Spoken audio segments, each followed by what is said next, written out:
사람이 살면서 그 삶 가운데 우리 마음에 두려움이 없고 심령에 만족과 평안이 있다면 이보다 더 큰 행복이 없는 겁니다. 그걸 일컬어 심령의 천국이라 그러는 거예요. 성도의 신앙생활의 목적은 우리가 이 땅을 살아가는 동안에 이 심령의 천국을 이루는 것이 목적이 되어야 됩니다. 이 심령의 천국을 이루는 것을 우리의 삶의 지침으로 소망으로 삼아야 되는 겁니다. 그 심령의 천국은 육신의 것으로 말미암아 누리는 심령의 천국이 아닙니다. 왜냐하면 천국이라고 하는 말을 우리 속에 평안을 표현하기 위해서 나타내는 단어는 천국은 우리가 먹고 마시고 시집가고 장가가고 눈에 보이는 이런 것들이 아닙니다. 이 심령의 천국이라는 말씀 속에 우리의 깊은 의미가 들어있단 말이에요. 잘 생각하면. 우리의 심령은 세상 것으로도 평안 누릴 수 있어요. 물론 순간적이긴 하지만 수시로 변하긴 하지만 그것으로 늘 변함없이 만족할 수는 없지만 그래도 어쨌든 잠시라도 또 어느 시기 어느 순간이라도 평안은 있단 말이에요. 근데 그 평안을 심령의 천국이라고 표현하는 것은 천국은 먹고 마시고 시집가고 장가가는 것이 아니듯이 우리의 심령의 평안은 성경적인 그 심령의 평안은 눈에 보이는 세상 것으로 추구하고 누리는 평안이라는 것을 우리에게 의미하는 거예요. 그게 아니다. 마치 천국이 먹고 마시고 시집가고 장가가는 것으로 즐거워하고 평안하는 게 아니고 이제 뭐 많이 쌓아두었으니 내 영혼아 편안히 쉬고 먹고 마시자 즐기다 이런 평안이 아님을 그에다가 심령의 천국이라는 말로 붙인 이유가 그거란 말이에요. 우리 하나님의 자녀된 성도들이 추구하며 누려야 할 평안은 세상 것들로 인하여 만전하고 편안하고 안전한 이런 거 아니란 말입니다. 그래서 우리 예수 믿는 사람들은 믿음 안에서 하나님의 축복으로 누리는 이 평안의 개념부터 우리는 바르게 해야 됩니다. 이걸 바르게 하지 못하니까 우리는 자꾸 예수 믿으면서도 세상 것으로 평안 얻으려고 그러잖아요. 그것으로는 심령의 평안은 혹시 누릴 수 있을지 모르지만 심령의 천국은 못 누립니다. 그건 천국 누리는 게 아니에요. 그래서 우리는 심령의 평안을 추구해도 그것들이 눈에 보이는 세상 것들로 누리려고 하면은 이게 성경적인 평안을 추구하는 게 아니란 말이에요. 세상 것과 상관없이 하나님이 우리에게 주시는 평안, 영적인 평안. 세상과 나는 간 곳 없고 구속한 주만 보이는 평안. 비록 힘들고 어렵고 여러 가지 문제가 있지만 그 속에서 남이 알지 못하게 우리 속에 누리는 평안, 담대함, 위로, 소망.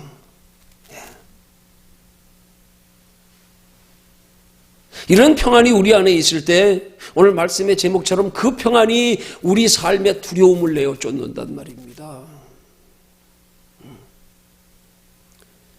여러분, 우리가 세상 것 가지고 누리는 평안 가지고는 절대 우리 속에 있는 두려움을 내어 쫓지 못합니다. 세상 것들로 평안을 누리려고 할 때 세상 것들이 오히려 우리에게 두려움을 더 가중시켜 줍니다. 누릴수록 더 불안하고요. 천석군에게 천가지 걱정, 만석군에게 만가지 걱정. 왜요? 눈에 보이는 것으로 평안 누리려고 하니까요. 그건 평안 주지 못합니다. 그건 우리 속에 있는 두려움 내어 쫓지 못합니다. 그 평안은 누리면서도 일면으로는 상대적으로 두려움이 있다니까요.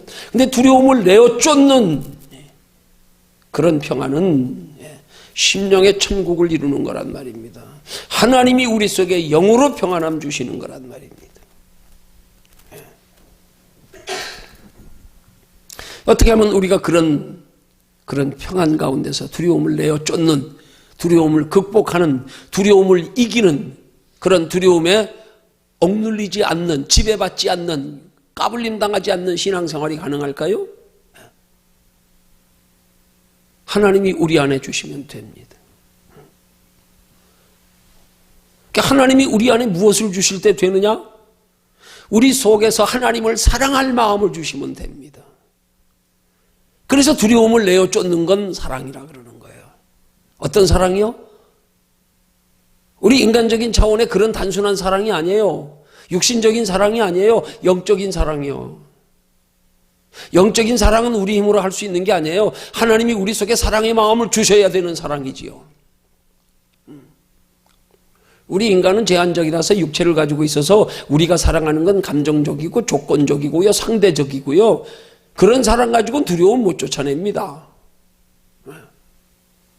하나님이 우리 속에 사랑할 마음을 주실 때 두려움이 쫓겨간단 말이에요. 그 하나님이 우리에게 사랑할 마음을 주시는 그 사랑은 하나님을 향한 사랑이란 말입니다. 우린 그 사랑 추구하는 게 신앙생활이 돼야 되는 거예요. 어린아이가 엄마 품 안에 있으면 끝났어요. 걱정할 것도 없어. 염려할 것도 없어. 우리 하나님 사랑 안에만 거하면 우리 인생 끝났어요. 하나님이 졸지도 아니하시고 주무시지도 아니하시면서 우리 지키신다는데요. 낮의 해처럼 밤의 달처럼 머리카락 하나까지 세시면서, 그럼 우리는 늘 살면서 내가 하나님 사랑 안에 거하고 있는가, 하나님의 사랑 안에 거하려고만 애쓰면 된단 말이에요. 근데 자꾸 우리는 신앙생활하면서 그 하나님의 사랑 안에 거하는 신앙생활, 우리 궁극적 신앙생활의 목적이고 초점이고 핵심인데 거기 들어가려고 그러지 않고 자꾸 뭐 눈에 보이는 것 가지고. 이게 신앙의 근본이 잘못된 거예요. 신앙의 근본을 바로 알지 못하는 거란 말입니다. 우리의 신앙생활에도 뚜렷하게 구분해야 될 것과 영적인 것과 육적인 것이 엄격히 마치 낮과 밤이 다르듯, 동이 서에서 멀듯 완전히 달라야 됩니다.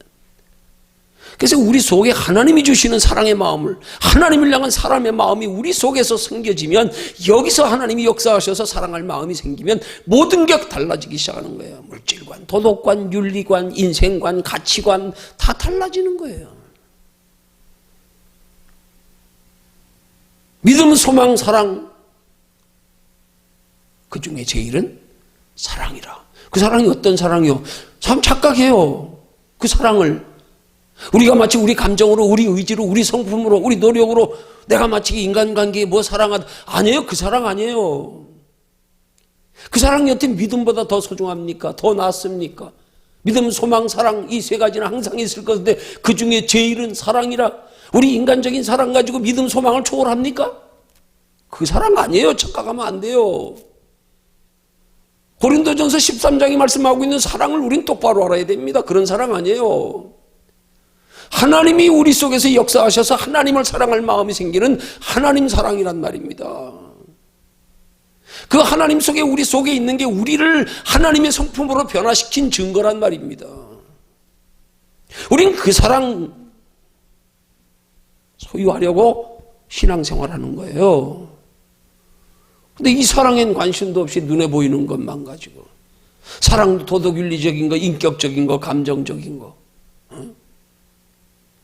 이런 개념으로 이해하면서 신앙생활하니까, 그러니까 신앙이 깊이에 못 들어간단 말이에요. 하나님을 깊이 알지 못한단 말이에요. 그러니까 추구하는 게 날마다 얕은 것만 추구하게 된단 말입니다.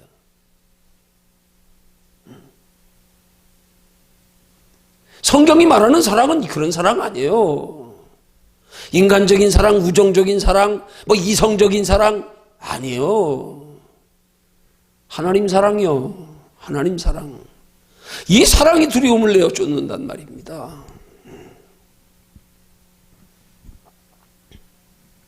그러니까 본문이 말하는 두려움 없이 인생을 사는 삶의 비결, 두려움 없이 우리 심령의 천국을 누리며 살아가는 삶의 비결, 사랑이란 말입니다.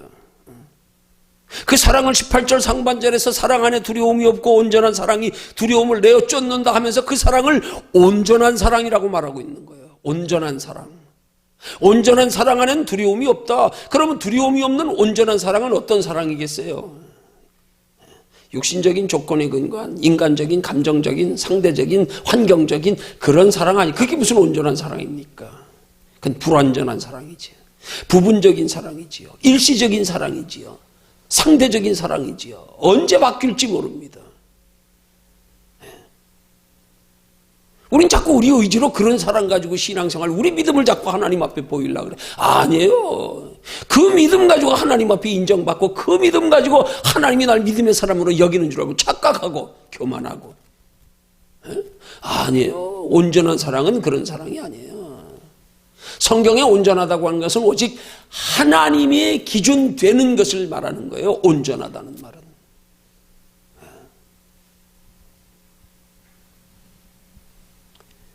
여기 온전한 사랑이 두려움을 내어쫓는다는 말씀은 우리 속에 하나님을 사랑할 마음이 생기면, 하나님이 우리 속에 하나님의 사랑을 불어넣어 주시면, 그러면 모든 두려움이 사라진다 이 말이에요.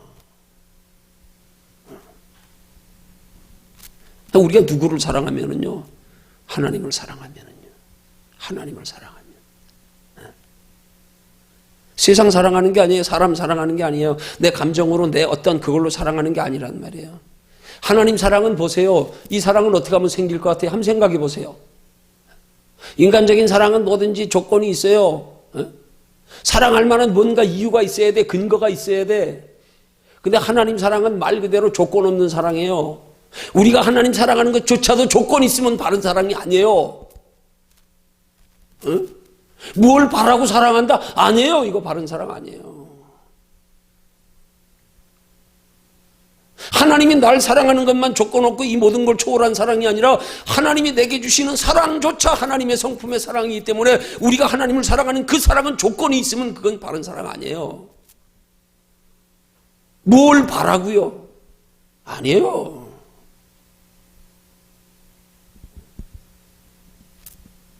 그 세상적인 사랑 가지고는요, 그 어떤 것으로도 두려움을 극복할 수 없어요. 그러나 하나님을 사랑하는 믿음 안에서는 세상의 어떤 것도 다 극복한단 말입니다. 왜? 그 사랑은 하나님이 주시는 사랑이기 때문에, 하나님이 내 안에서 역사하시는 사랑이기 때문에, 우린 그 사랑의 소중함을 알면 날마다 그 사랑 얻으려고 애써야 되는 거예요. 그 사랑의 성품이 우리 안에서 역사하기를, 그걸 바라고 구하고 거기에 관심 가지고 신앙생활해야 된단 말입니다. 그래서 하나님의 사랑이 우리 속에 역사해서 모든 두려움을 다 내어 쫓는 것 때문에 인생은 거기서부터 행복한 거 아니에요? 내 속에 두려움 평안 있는데 뭐 물질 좀 없으면 어때요? 건강 좀 없으면 어때요? 여기 평안 있는데요. 하루를 살다가도 여기 평안 있다 하나님 나라 가면 되잖아요. 더 좋은데요. 근데 우린 자꾸 여기 벗어나서 눈에 보이는 걸로 사랑해서 눈에 보이는 걸로 사랑의 대가를 얻으려고 하고, 이게 성경적인 사랑을 말하는 게 아니란 말이에요. 그럼 우리가 돌아볼 것은 왜 하나님의 자녀된 성도들의 삶 속에 세상의 염려와 걱정과 근심과 두려움이 있느냐? 오늘 본문 18절 하반절에 그 이유를 이렇게 말씀하는 거예요. 두려워하는 자는 사랑 안에서 온전히 이루지 못하였느니라. 이 말씀의 뜻은 좀 쉽게 말씀드리면 그런 거예요. 이 표현의 내용이 우리가 하나님을 향한 사랑이 없어서, 하나님과 나와의 관계에서 사랑이 온전하지 못해서 그렇다 이 말이에요. 그래서 우리 안에 두려움이 생긴단 말이에요. 그게 있으면 우리 안에 하나님의 사랑이 온전히 이루어질 수 없다 이 말이에요. 하나님의 온전한 사랑이요, 이루어질 수 없단 말입니다. 우리가 먼저 하나님을 향한 사랑이 없으면,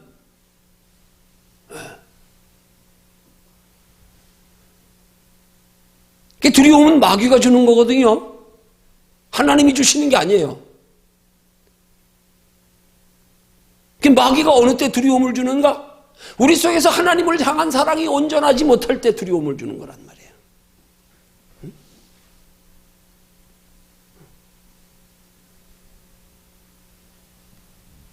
그러니까 우리 속에서 하나님을 향한 사랑이 온전치 못한 게 뭐예요? 하나님이 주시는 사랑으로 하나님을 사랑하고 이런 세상 것들의 조건이 아닌 것으로 하나님 사랑하는, 하나님이 주시는 마음에 근거한 사랑이어야 되는데, 이 하나님을 향한 사랑이 온전치 못하다는 것은 하나님 앞에 사랑을 구하면서도 그 사랑으로 말미암아 내게 눈에 보이는 것들로, 내가 원하는 것들로, 이루어지는 것들로 말미암아 하나님 감사해요, 사랑해요, 이런 건 온전한 사랑 못 되기 때문에 그런 거예요. 그 사랑이 결코 두려움 못 쫓아내요. 잠깐 하나님이 줄 때만 사랑해요, 아니요, 그건 조건부 사랑이죠.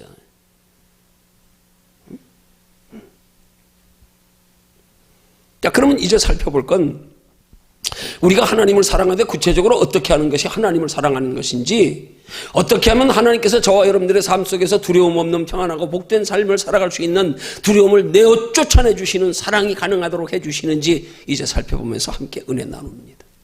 예. 먼저 살필 것은 큰 첫 번째로 두려움을 내어 쫓는 사랑과 축복의 비결을 사랑의 일반적인 네 가지 정의를 통해서 제가 먼저 설명을 드립니다. 사랑은 어떤 거냐? 우리 신앙에 대입해서 첫째, 사랑은 가까이 하는 거다. 사랑은 가까이 하는 거다. 그럼 사랑은 가까이 하는데 우리 신앙에 대입하면 누구를 가까이 하는 거냐? 사랑의 대상이 누구냐 이 말이죠. 하나님을 가까이 하는 거다. 그게 사랑이란 말이에요. 그럼 하나님을 뭘로 가까이 하는 거예요? 마음으로, 말로, 행동으로 가까이 하는 거. 그게 사랑의 첫 번째 정의입니다.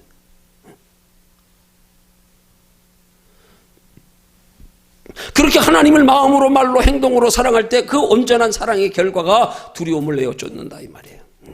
그렇게 사랑할 때 하나님께서 우리 속에 있는 세상을 향한 두려움을 내어 쫓아주심으로 우리 심령의 평안과 만족을 주신단 말이에요. 그 다음 두 번째 사랑은 뭐냐? 두 번째 사랑의 정의, 소중히 여기는 거다. 그러면 소중히 여기는 사랑의 표현이 뭐예요? 소중히 여기는 대상이 내 삶의 자리에서 항상 1순위가 되는 거, 첫 번째가 되는 거.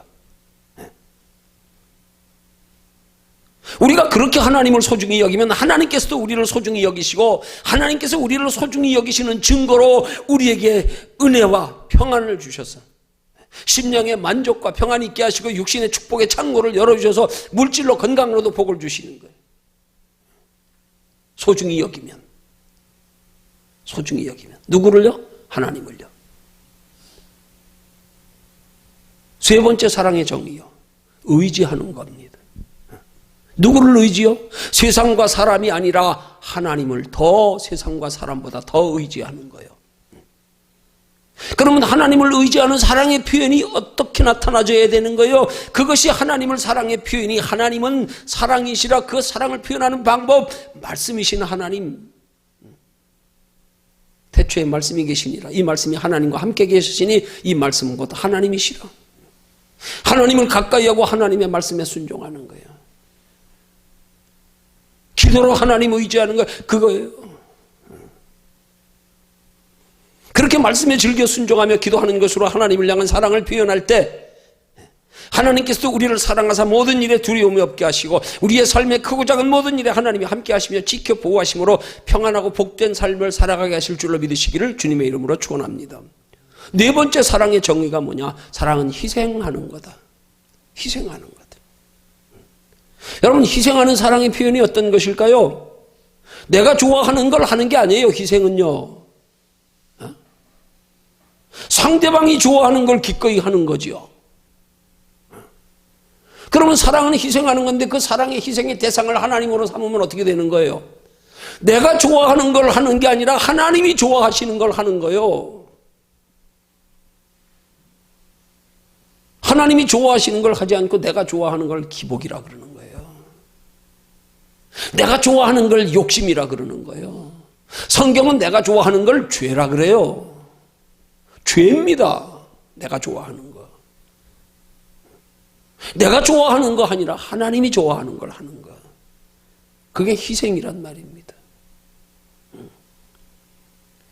그 사랑하는 희생에는, 사랑으로 하는 희생에는 여기 기쁨이 있어요. 즐거움이 있어요. 보람이 있어요. 아깝지 않아요.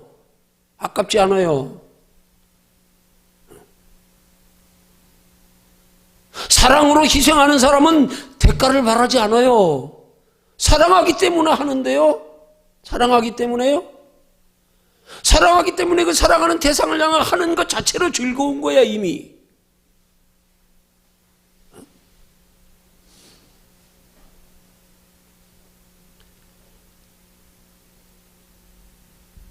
부모가 자식에게 사랑하는 것을, 그 사랑을 예를 들어서 우리가 물질로 표현한다 칩시다. 용돈 준다 칩시다. 그럼 만약에 자식에게 뭐 장래에 어떤 대가를 바라고 준다 그러면 그건 사랑 아니야. 거래지, 그건 투자지. 아니에요. 더더군다나 하나님 앞에서. 아니요. 예수 믿는 사람들이 이런 권리를 모르니까 자꾸 하나님하고 거래하고 앉았어요. 거래하고 앉았어요.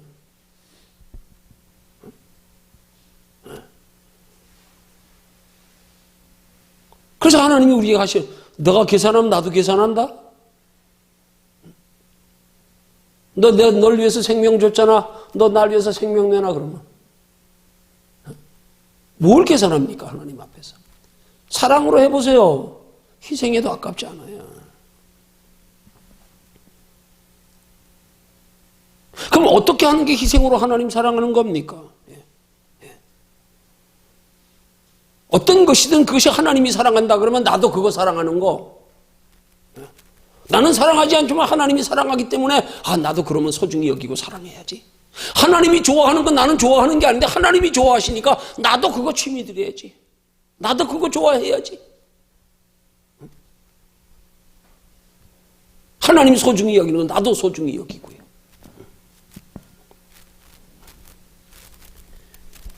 이렇게 하나님을 가까이 하고 하나님을 소중히 여기고 하나님을 의지하고 하나님을 희생하는 거, 이 네 가지 사랑이 하나님께서 우리에게 요구하시는, 원하시는 하나님을 향한 온전한 사랑이란 말입니다. 그렇게 하나님을 사랑할 때 하나님이 우리 안에서 세상 두려움을 내어 쫓아주심으로 우리 인생을 두려움 없이 평안하고 복되게 살아가게 하십니다. 자, 그럼 이제 큰 두 번째로 살펴볼 것은, 그럼 어떻게 하면 그렇게 하나님을 가까이 하고 소중히 여기고 의지하고 희생하는 것으로 하나님 사랑할 수 있는가? 하나님이 우리에게 요구하시는 그런 온전한 사랑을 무엇으로 해야 되는가? 이게 중요한 거란 말이에요. 그걸 내 의지로 하지 않고 하나님이 공급하시는 힘으로 하는 것이어야 한단 말입니다. 근데 우리는 이걸 오해해가지고 마치 그 네 가지 어떻게 가까이 하고 소중히 여기고 의지하고 희생하는 걸 내 의지로 하려고 그러다가 다 넘어지고 그것 때문에 실족하고 교만하고 상처받고 내 의지로 하는 게 아니란 말이에요. 그거를 단순히 우리가 하나님을 향하여 두려움을 내어쫓는 사람, 그 두려움조차도 이 땅에서의 두려움만 생각하면서, 그래서 그냥 우리가 하나님 가까이 하고 소중히 여기고 의지하고 희생하면 된다. 그래서 그거 하려고 기를 쓰고 마치 율법 지키듯 속에는 그런 마음도 없고 소중히 여김도 없으면서 사랑할 마음도 없으면서 하나님 앞에 뭔가 내가 바라는 게 있으니까 그거 얻으려고. 이건 성경적인 사랑 아니란 말이에요. 동기가 순수하지 못한 거잖아요. 아니란 말입니다.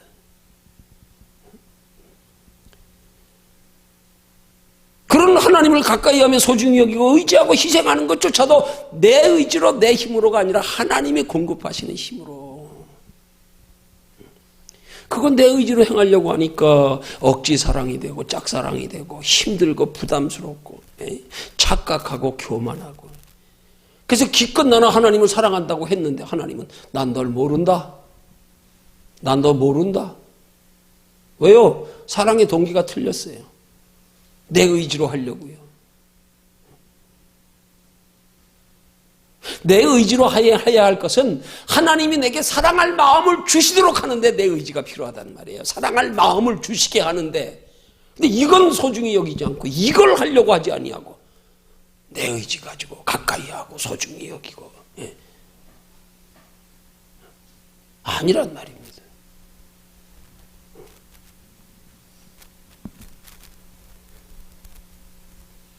그런 하나님이 우리에게 요구하시는 온전한 사랑이 가능하기 위해서는 우리가 알아야 될 게 있다 이 말이에요. 그런 사랑을 하기 위해서는, 그런 사랑이 가능해지기 위해서는 그게 뭐냐? 그게 먼저는 하나님이 우리를 얼마나 사랑하시는지, 하나님이 우리를 사랑하실 때 무엇을 사랑하시는지, 왜 사랑하는지, 왜 사랑하시는지에서부터 바로 깨달아 알아야 되는 거란 말이에요. 이거에서부터.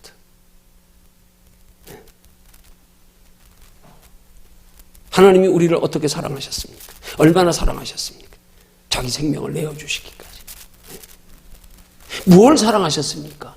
육체 사랑한 거 아니에요. 착각하면 안 돼요. 영혼 사랑하셨죠. 영혼. 육체 사랑하셨으면 육체가 영혼이 거하게 해줘야죠.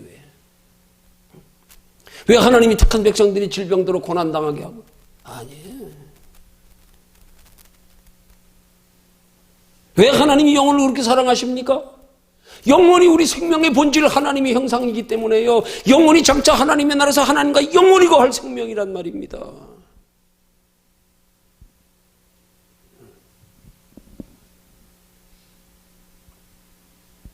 이걸 바로 알아야 된단 말이에요. 그래야 비로소 하나님의 사랑의 소중함과 복됨을 알았어요. 아, 내가 하는 사랑이 아니라 하나님이 내 속에 사랑할 마음을 주셔야 되는 거예요. 그래서 내가 내 의지로 하나님을 얼마나 가까이 하고 소중히 여기고 의지하고 희생하는 것까 아니요. 내 속에서 하나님을 사랑할 마음이 생겨지도록 하기 위한 것에 초점을 맞추고 하나님께 구해서, 그래서 가까이 할 수 있는 마음도 힘도 주시고 소중히 여기는 가치 인식도 하나님 변화시켜 주시고, 내 마음으로 나도 모르게 자꾸 어린아이 부모 의지하듯 본능적으로 하나님 찾게 되고, 조금만 어려워도 하나님 생각이 먼저 나고, 주를 위해서 뭔가를 하는 게 조금 더 아깝지 않고요. 이것 가지고 하나님이 기뻐하실 거 생각하면, 이것 가지고 하나님 나라에 상 받을 거 생각하면 그냥 밥 안 먹어도 배불러. 이렇게 돼야 되는 거란 말입니다. 그러고 있으면 이걸 알아야 된단 말이에요. 얼마나 우리를 사랑하셨으면 생명까지 내어주실까. 하나님이 정작 사랑하시는 건 내가 그토록 소중히 여기는 육체가 아니다. 영혼이다, 영혼. 잠깐 있으면 벗어놓고 갈 걸, 그걸 그 유통기한 있는 거, 그거 가지고 언제 주님 부리실지도 모르는데, 그거 가지고 살다가 영혼 다 잃어버리고, 영혼 다 소홀히 하고. 그게 하나님의 형상, 그게 생명의 본질인데 거기에는 관심도 없고, 영혼 지키려고 그러는 데는 관심 없이 날마다 육체 다칠까봐 상할까봐 아플까봐 거기는 그냥 고민하고 걱정하고 전전긍긍하고, 그냥 영혼이 그토록 상할까봐 걱정해야 되죠. 영혼이요.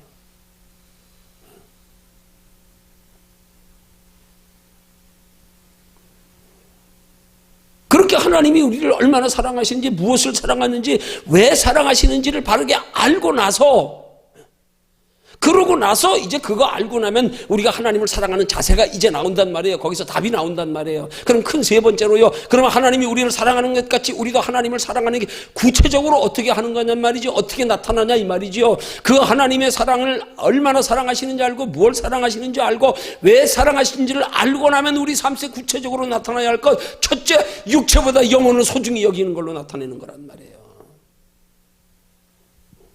왜? 영혼이 내 안에 함께 계시는 하나님이시기 때문에. 왜 영혼을 그토록 소중히 여겨야 돼요? 왜 그렇게 영혼을 사랑해야 돼요? 하나님께서 우리에게 준 참 생명, 영혼이 존재하는 생명이기 때문에. 그 생명이 하나님과 영혼이 함께 할 것이기 때문에. 하나님도 그 영혼 때문에 우리 사랑하시는 거기 때문에. 두 번째, 그러면 우리가 구체적으로 어떻게 사랑해야 돼요? 어떻게 하는 게 하나님 사랑하는 거예요? 눈에 보이는 것보다 하나님 더 사랑하는 거예요. 왜? 가치를 알았으니까. 얼마나 소중한지, 얼마나 복된지, 생명의 본질이 뭔지 알았으니까 이제 눈에 보이는 것보다 세상을 더 사랑하게 돼 있단 말이에요. 그 가치 인식만 똑바로 되면. 눈에 보이는 거 잠깐인데요, 하나님 영원한데요. 하나님께 영원히 사랑받으려면 눈에 보이는 것보다, 세상 것보다 하나님 더 사랑해야지요. 그래서 요한 1서 2장 15절에서 17절에 주님은 이렇게 말씀하시는 거예요. 이 세상에나 세상에 있는 것들을 사랑치 말라. 누구든지 세상을 사랑하면 아버지의 사랑이 그 속에 있지 아니하니, 이는 세상에 있는 모든 것이 육신의 정욕과 안목의 정욕과 이생의 자랑이니 다 아버지께로 쫓아온 것이 아니요 세상으로 쫓아온 것이라. 이 세상도 그 정욕도 지나가되 오직 하나님의 뜻을 행하는 이는 영원히 거하느니라. 영원히 거한 목적으로 우린 사랑해야 된단 말입니다. 어떻게 하나님 사랑하는데 이 땅의 끝 때문에 하나님 사랑합니까? 이게 성경적입니까? 아니잖아요. 그래서 마태복음 10장 37절에 주님은 또 말씀하기를, 아비나 어미를 나보다 더 사랑하는 자는 내게 합당치 아니하고 아들이나 딸을 나보다 더 사랑하는 자도 내게 합당치 아니하니라. 순서를 바르게 해라. 순서를 바르게 하란 말입니다.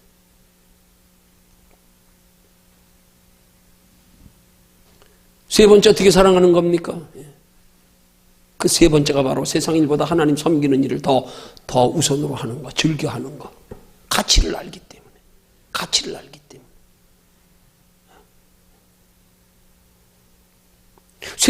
세상의 것에 대한, 세상의 일에 대한 대가는 이 땅에서 잠깐 아니에요. 하나님 나라의 보상은 영원한데요. 하나님께 영원한 것으로 보상받으려면 세상 일보다 하나님 섬기는 일을 더 우선으로 해야 당연한 거 아니에요? 어떻게 해요?